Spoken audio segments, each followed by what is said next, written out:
नमस्कार दोस्तों, हमारे YouTube चैनल बुक्स प्ले में आपका स्वागत है।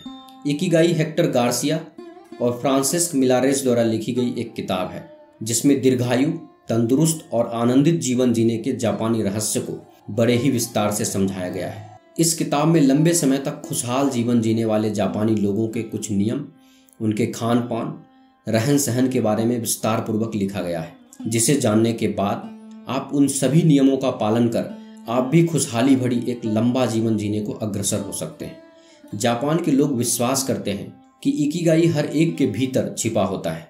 यह हर सुबह नींद से जागने की वजह होती है। दोस्तों, ये वीडियो का छठा पार्ट है। इस वीडियो के बाकी सभी पार्ट्स का लिंक नीचे डिस्क्रिप्शन में दे दिया हूँ। इस वीडियो को देखने के बाद आप बाकी पार्ट्स को जरूर देखें। तो चलिए शुरू करते हैं।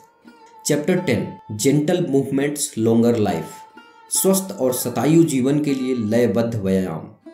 इकिगाई बुक का अगला अध्याय है gentle movements longer life.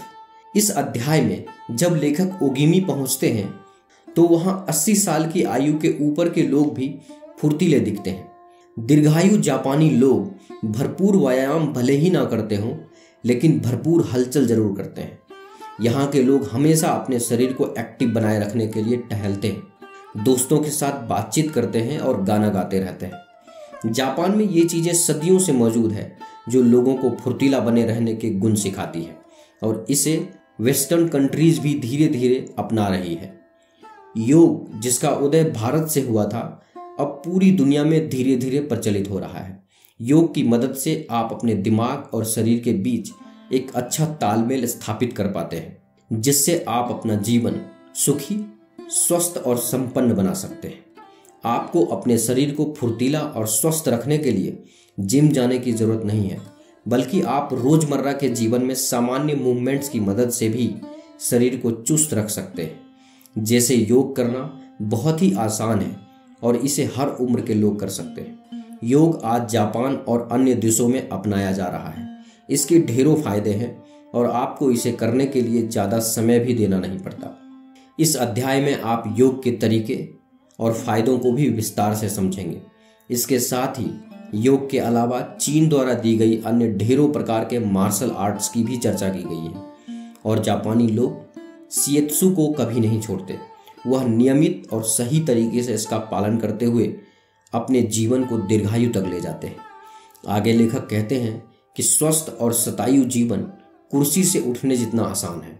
30 minute तक एक ही जगह पर बैठे रहने के बाद मेटाबॉलिज्म की प्रक्रिया 90% कम हो जाती है, चर्बी जलने की प्रक्रिया धीमी हो जाती है और तकरीबन 2 घंटे के बाद कोलेस्ट्रॉल की मात्रा 20% तक कम हो जाती है।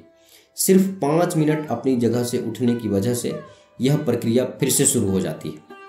यह जरूरी नहीं कि आप रोज जिम जाकर पसीना बहाएं या मैराथन की रेस लगाएं। जापान में लंबी आयु के लोगों ने यह साबित कर दिया है कि आप हमेशा हलचल करके भी लंबी आयु हासिल कर सकते हैं।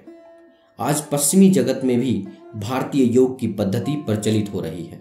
योग सदा जवान रहने के लिए बिल्कुल सटीक तरीका माना गया है। इसकी वजह से शरीर को कई और असाधारण फायदे भी होते हैं। Chapter 11, resilience, perseverance and वाबी Sabi, प्रतिरोध क्षमता या लचीलापन, दृढ़ता और वाबी साबी। चिंता और तनाव का स्वास्थ्य पर परिणाम न होने देते हुए चुनौतियों का सामना कैसे करें। दोस्तों, इस अध्याय में लेखक प्रतिरोध क्षमता या लचीलापन के महत्व पर भी चर्चा करते हैं। लेखक इकिगाई, लचीलापन और व्यक्तिगत विकास के बीच संबंधों की पड़ताल करते हैं। वह बताते हैं कि लचीलापन चुनौतियों और असफलताओं से पीछे हटने की क्षमता है। उनका सुझाव है कि लोगों को विकास की मानसिकता विकसित करके और अपनी ताकत पर ध्यान केंद्रित करके लचीलापन पैदा करना चाहिए। इस अध्याय में बिना तनाव के जीवन में आने वाली परेशानियों का सामना कैसे करें के बारे में विस्तार से बताया गया है। लचीलापन या फ्लेक्सिबिलिटी के बारे में बताते हुए लेखक कहते हैं कि लचीलापन हमारे जीवन में आए असफलताओं से उबरने की क्षमता है। जो लोग लचीले होते हैं उन्हें परेशानियों का सामना करना आता है, इसीलिए वे तनाव नहीं लेते और जीवन को खुशी से जीने में विश्वास रखते हैं। दृढ़ता का मतलब क्या है? दोस्तों, यह दुनिया की तरफ देखने का हमारा वह नजरिया है जिसमें तुरंत क्या करने की आवश्यकता है, इससे भी ज्यादा ध्यान इस बात पर दिया जाता है कि क्या करना जरूरी है। साथ ही इंसान नकारात्मक भावनाओं में नहीं बहता है। दृढ़ लोगों को यह पक्का विश्वास होता है कि कभी भी निराशा का शिकार न होते हुए हमें हमेशा अपने लक्ष्य पर ध्यान केंद्रित करके जीना चाहिए। बुद्धिज्म और स्टोइसिज्म के माध्यम से भावनात्मक दृढ़ता, लचीलेपन के बारे में बताते हुए इस अध्याय में गौतम बुद्ध जी की भी चर्चा की गई है। उनका धन और रिश्ते नाते से मोह भंग हो गया था, जिसकी वजह से उन्होंने निश्चय किया कि वे तपस्वी बनेंगे। परंतु उन्हें बाद में पता चला कि ना ही ज्यादा धन और ना ही ज्यादा तपस्या इंसान को खुश रख सकती है। इंसान को इन सभी चीजों में एक संतुलन बनाकर रखना चाहिए और इन सुख सुविधाओं में रहते हुए भी इनके गुलाम न बने, इसका ध्यान रखना चाहिए। जो व्यक्ति सच्चे मायनों में गुणी होते हैं वे अपने जीवन में लोभ, मोह, क्रोध, क्षोभ, शर्म जैसी नकारात्मक चीजों से दूर जाने और खुशी, प्यार, आभारी होना इत्यादि को आकर्षित करने की चाह रखते हैं। इन सभी चीजों के लिए मेडिटेशन करना अति आवश्यक है। ध्यान लगाने से हम सही और गलत के बीच के फर्क को समझ पाते हैं और उलझुल चीजों से ऊपर उठ पाते हैं। नकारात्मक भावनाओं पर विजय पाना ही बुद्धिज्म और स्टोइसिज्म संप्रदायों का मुख्य उद्देश्य है। यह दोनों मार्ग भले ही अलग हो, फिर भी दोनों अहंकार और नकारात्मक भावनाओं पर ही काम करते हैं। दोनों ही मार्ग में अच्छे जीवन शैली पर जोर दिया जाता है। स्टोइसिज्म के हिसाब से सुख और इच्छाएं समस्या नहीं है। अगर हम उनके गुलाम न बने तो उसका लाभ लेने में कोई भी हर्ज नहीं है। किसी भी परिस्थिति में अपनी भावनाओं पर काबू पाना ही स्टोइक का गुणधर्म माना जाता है। स्टोइक लोग ऐसा मानते हैं कि इच्छाओं और आकांक्षाओं के पीछे भागने का कोई अर्थ नहीं है। मनुष्य के जीवन का उद्देश्य होता है निश्चल और स्थिर चित्त अवस्था को प्राप्त करना, और इस प्रकार के गुण प्राप्त करने के लिए नकारात्मक कल्पना चित्रों का वे प्रयोग करते हैं।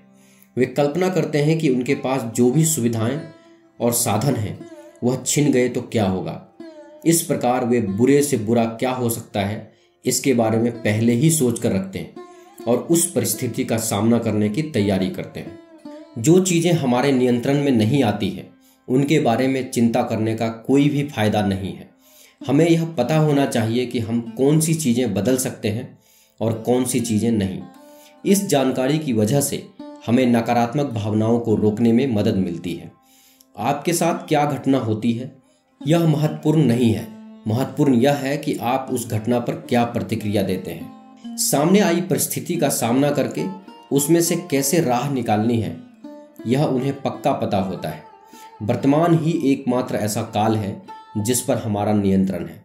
भूतकाल और भविष्य काल की चिंता करने से अच्छा है कि हम वर्तमान में जिएं और अभी हमारे सामने क्या है उस पर विचार करें। हमें यह बात याद रखनी चाहिए कि जो चीज़ें हमारे पास हैं वह सभी कभी न कभी नष्ट होने वाली हैं। अगर हम इस बात को ध्यान में रखें तो हम उनके पीछे बहते हुए नहीं जाएंगे। इससे हमें वर्तमान में जीने और इस पल जो मौजूद है उसका भरपूर आनंद लेने की प्रेरणा मिलती है। वाबी साबी। वाबी साबी एक जापानी टेक्निक है जिसका अर्थ है अपूर्णता में सुंदरता। उनका मानना है कि हर एक चीज अपने आप में सुंदर होती है, फिर चाहे वो कोई इंसान ही क्यों ना हो। हमें हर किसी को वैसे ही अपनाना चाहिए जैसे वह अपने वास्तविक रूप में होती है। वाबी साबी कॉन्सेप्ट कहता है कि दुनिया और प्रकृति हमेशा बदलती रहती है। हमें संसार में सिर्फ खूबसूरत और उत्तम की तलाश में रहने के बजाय दुनिया को उसी तरह स्वीकार करना चाहिए जैसी यह दुनिया है। इकिगाई और प्रसिद्ध जापानी विचारधारा वाबी साबी का आपस में गहरा संबंध है। वाबी साबी अस्तित्व के क्षणभंगुर पहलू और खामियों में पाई जाने वाली सुंदरता का सम्मान करता है। यह लोगों को उनके विशिष्ट गुणों को महत्व देने के लिए प्रोत्साहित करता है, भले ही वे पूर्णता की अपेक्षाओं से कम हो। इचिगो इची वाबी साबी से संबंधित एक जापानी संकल्पना है इचिगो इची, जिसका अर्थ है वर्तमान का पल ही असली है और वह जाने के बाद कभी भी वापस नहीं आता है। इसलिए भूतकाल की समस्याओं में ना खोते हुए वर्तमान के पल को खुशी से जीना चाहिए। जापानी आर्किटेक्ट कभी भी सर्वोत्तम से आग्रही नहीं होते। वह चैतन्य और वाबी साबी की संकल्पना पर काम करते हैं। वहाँ की बड़ी बड़ी इमारतें भी लकड़ी से बनी होती हैं। उन्हें इमारत बनाते वक्त ही पक्का पता होता है कि हमें इन्हें हमेशा के लिए नहीं बनाना है। और हमारी अगली पीढ़ी को इन पर दोबारा काम करने का मौका मिलने वाला है। जापानी संस्कृति ने स्वीकारा है कि इंसान का जीवन और उसकी बनाई हुई चीजें दोनों क्षणभंगुर हैं। इचिगो इची हमें वर्तमान में रहने और सामने आए पल को खुशी से जीने की प्रेरणा देती है, जिसकी वजह से हमें इकिगाई ढूंढने और उसके अनुसार काम करने में मदद मिलती है। वाबी साबी हमें अपूर्णता में भी विकास का मौका खोजने में मदद करती है। एक ही स्रोत पर निर्भर ना रहें।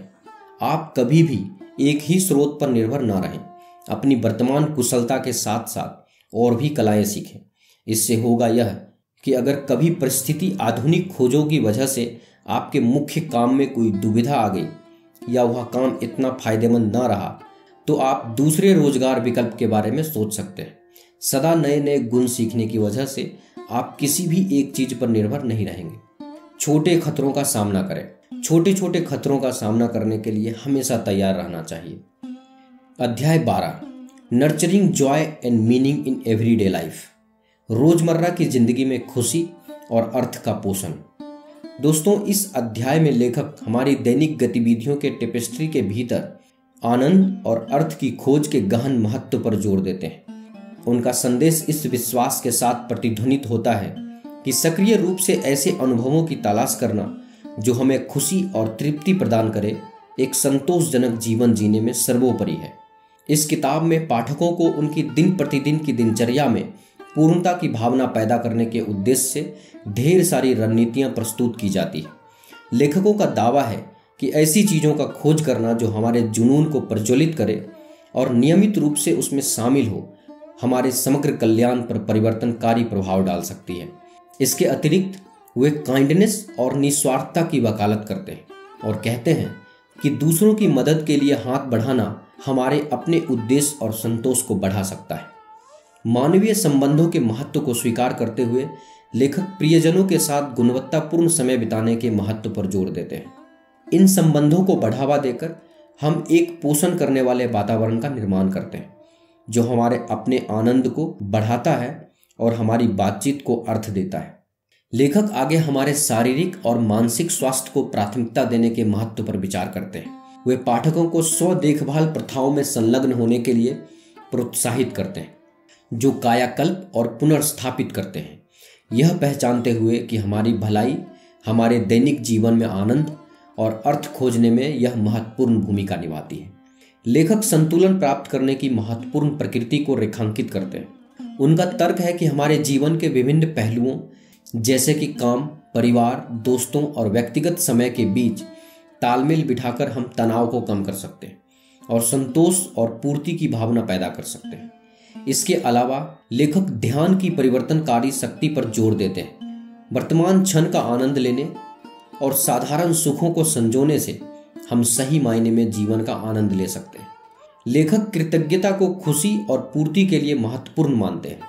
हमारे जीवन के भव्य और विनम्र दोनों पहलुओं के लिए कृतज्ञता विकसित करके हम अपना ध्यान सकारात्मक पर केंद्रित करते हैं और अंततः हमारे दैनिक अस्तित्व में अधिक आनंद को आमंत्रित करते हैं। अंत में लेखकों ने जोरदार तर्क दिया कि हमारे रोजमर्रा के जीवन में आनंद और अर्थ की खोज एक लंबी और पूर्ण यात्रा की आधारशिला है। इस अध्याय में दी गई रणनीतियों को लागू करने और अंतर्दृष्टि को अपनाने से पाठक आनंद, उद्देश्य और संतोष से भरे जीवन की दिशा में एक परिवर्तनकारी मार्ग पर चल सकते हैं। अध्याय 13, connecting with others and building relationships. दूसरों से जुड़ना और संबंध बनाना। दोस्तों, इकिगाई का यह चैप्टर सार्थक संबंधों के महत्व के बारे में बताता है। लेखक समझाते हैं कि इकिगाई केवल व्यक्तिगत पूर्ति के बारे में नहीं है, यह दूसरों के साथ जुड़ने और संबंध बनाने के बारे में भी है। लेखक किसी की इकिगाई को खोजने और जीने में समुदाय, परिवार और सामाजिक संबंधों की भूमिका पर चर्चा करते हैं। उनका सुझाव है कि लोगों को दूसरों के साथ सार्थक संबंध बनाने और अपने समुदायों में योगदान करने के तरीके खोजने पर ध्यान देना चाहिए। लेखक उन लोगों के उदाहरण देते हैं जिन्होंने सामाजिक संबंधों और सामुदायिक भागीदारी के माध्यम से अपनी इकिगाई को पाया है। उन्होंने संबंधों के निर्माण में सहानुभूति और करुणा के महत्व पर भी चर्चा की है। कुल मिलाकर यह अध्याय दूसरों के साथ जुड़ने और संबंध बनाने के महत्व पर जोर देता है। अध्याय 14, living with purpose and gratitude, उद्देश्य और कृतज्ञता के साथ जीना। दोस्तों, यह अध्याय एक उद्देश्यपूर्ण जीवन जीने और आभार व्यक्त करने के महत्व पर प्रकाश डालता है। लेखक कहते हैं कि इकिगाई केवल अपने जुनून और उद्देश्य को खोजने के बारे में नहीं है, यह इरादे और कृतज्ञता के साथ जीने के बारे में भी है। लेखक इकिगाई के गहरे स्तर पर अपनाने के लिए व्यावहारिक सुझाव और चिंतन प्रदान करते हैं। उनका सुझाव है कि लोगों को अपने मूल्यों पर ध्यान देना चाहिए और इरादों के साथ जीना चाहिए। वह आभार व्यक्त करने और रोजमर्रा की जिंदगी में खुशी पाने के महत्व पर भी जोर देते हैं। लेखक उन लोगों के उदाहरण भी देते हैं जिन्होंने अपनी इकिगाई पा ली है और उद्देश्य और कृतज्ञता के साथ जी रहे हैं। उन्होंने पूर्ति की भावना पैदा करने में आत्म प्रतिबिंब और दिमागीपन के महत्व पर भी चर्चा की है। कमजोर बनाने वाली चीजों से दूर रहें। आपको जो भी चीजें कमजोर बना रही है उन चीजों से दूर रहना चाहिए। इसके लिए आप छोटे छोटे लक्ष्य तय कर सकते हैं, जैसे 2 भोजनों के बीच में नाश्ता नहीं करना, हफ्ते में 1 बार ही मीठा खाना, छोटी छोटी किस्तों में अपने सभी कर्ज को चुका देना, गलत लोगों के साथ समय बिताना बंद करना, सिर्फ जरूरत के लिए नहीं बल्कि पसंद का काम करना, दिन भर में 30 मिनट से ज्यादा सोशल मीडिया पर नहीं बिताना। जीवन में दृढ़ता लाने के लिए डर को हराना जरूरी है। हमें किसी भी समस्या को मौका समझकर उसकी ओर देखना चाहिए। तो दोस्तों, मुझे उम्मीद है कि आपको इकिगाई बुक समरी पसंद आया होगा। इस वीडियो को लाइक और अपने दोस्तों के साथ शेयर करें और ऐसे ही लाइफ चेंजिंग बुक समरीज और नॉलेज से भरे वीडियोस देखने के लिए हमारे यूट्यूब चैनल बुक्स प्ले को सब्सक्राइब करें। मैं जल्द ही आपके लिए एक नया वीडियो लेकर आऊँगा। तो चलिए मिलते हैं अगली वीडियो में। धन्यवाद।